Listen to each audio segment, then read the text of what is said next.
सोलापुरातील चाटी गल्लीमधील धूत सारीज यांच्या दुकानामध्ये धूत परिवाराच्या उपस्थितीत लक्ष्मीपूजन मोठ्या भक्तिभावाने करण्यात आलं। व्यापारामध्ये धनदौलत वाढावी, वृद्धी व्हावी, कामना पूर्ण व्हाव्यात म्हणून सर्व स्तरांमधून लक्ष्मीपूजन केलं जातं।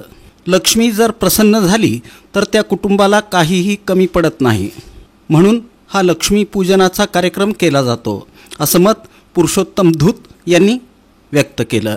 प्रारंभी गादी पूजन करण्यात आलं, त्यानंतर पारंपरिक पद्धतीनं उत्साहात लक्ष्मीपूजा करण्यात आली।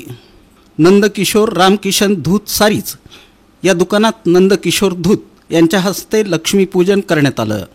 यावेळी आमदार विजयकुमार देशमुख, माजी नगरसेवक आनंद चंदनशिवे, गणेश पुजारी, उद्योजक इंदरमल जैन, डॉक्टर नवनीत तोष्णीवाल, गोपाल दायमा, खुश दायमा, धूत परिवारातील पुरुषोत्तम धूत, राजगोपाल धूत, चंदन धूत, संपत धूत, पवन धूत, सूरज धूत आणि धूत परिवारातील सर्व सदस्य कर्मचारी उपस्थित होते।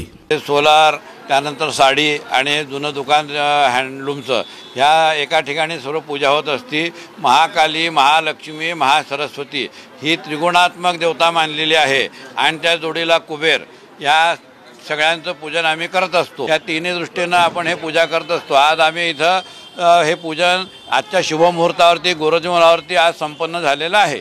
शहरामधले जेवढे बी जवळचे मित्र आहेत त्या मित्रांना बोलवून या लक्ष्मीपूजनाच्या कार्यक्रमाचा या ठिकाणी प्रसाद देऊन एक वेगळ्या पद्धतीचा कार्यक्रम या ठिकाणी करण्याचं काम दूध परिवाराच्या वतीने करतात। मी दूध परिवाराला या ठिकाणी माझ्या मनापासून शुभेच्छा देतो आणि सोलापूरवासियांना सुद्धा पुन्हा एकदा दीपावलीच्या शुभेच्छा देतो।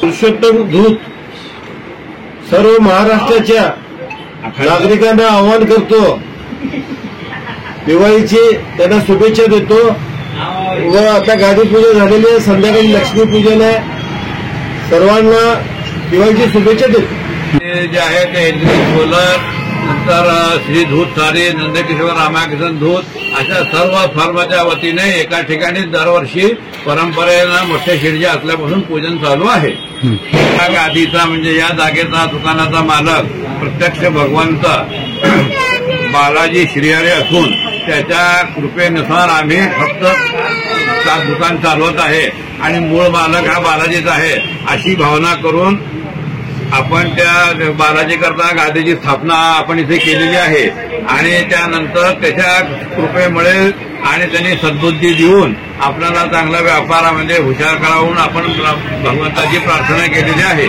लक्ष्मी पूजेची परंपरा म्हणजे सकाळी गादी पूजा शिरलग्नाला करायची आणि संध्याकाळी लक्ष्मीपूजन करायचं, परंतु आता काळाच्या ओघाप्रमाणे कुणाला वेळ नसल्यामुळं सगळे लोक एकदमच करतात।